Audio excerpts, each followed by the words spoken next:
on benefits with benefit scum. Hi there, Nicola Chan here with EMDR session 15 out of 16. So my last 2 sessions, and today I decided to work on money.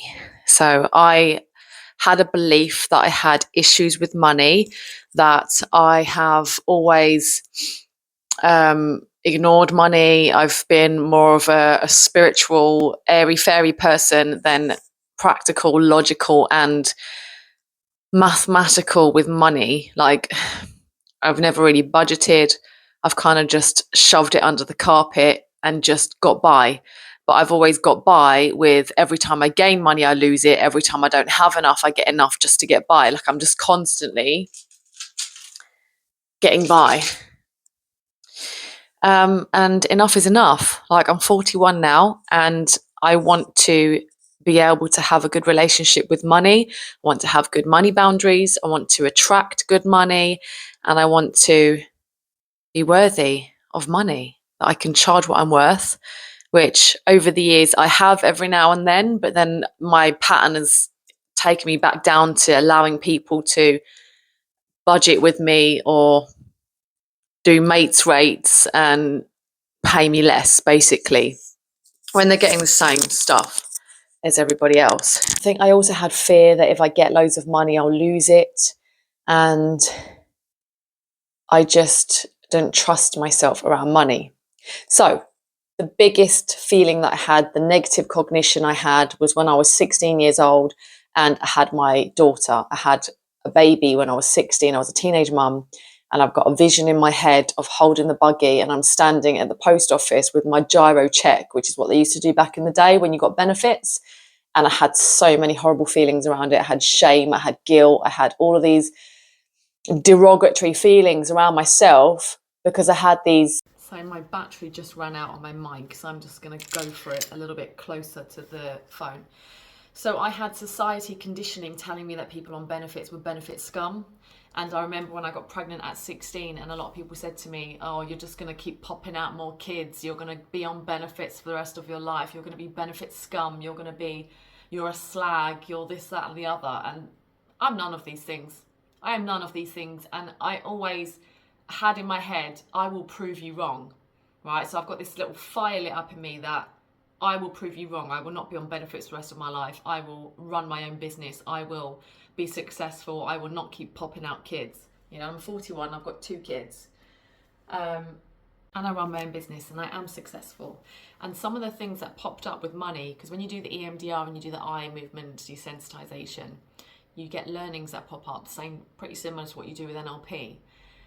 And I had another memory pop up where I was asked to do a speech somewhere and I was asked to do it for free, because I do a lot of things for free. I do a lot of festivals for free, and this is one of the things that I felt that I was doing too much of because I didn't feel worthy enough to ask for money or to be paid for it. But there are opportunities that when you give your heart and soul, you go into it. I went into it for free and they said, we loved this so much, we want to pay you what you'd normally charge. So I charged them £200 for my talk and they paid me. So it was just a little reminder that even when things are for free, they don't always have to be for free.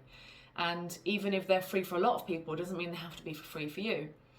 And I set myself a target of how many I'm willing to do for free and what types of festivals I'm happy to do for free and what ones I'm not, and to what extent I want to stop.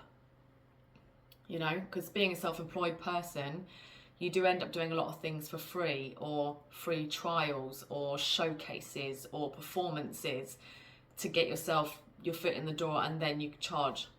But me being a magical manifester and realizing that the universe is arranging itself in my favor and I am the main character of my story, I get to decide. I get to decide what things I'll do for free. Yeah, I get to decide. I am empowered with my own choices now. Yeah. And when I had the limiting beliefs around money, I wasn't empowered. I was stuck in my beliefs. And when you're stuck in a belief, you look for confirmation bias to make that so, right? If you feel like I'm not worthy of money, you will attract things that show you that you're not worthy of money. So now I've release that negative cognition, hopefully I'll start to attract now things that show me that I am worthy of money, because I have that positive cognition now. I have that belief. So watch this space.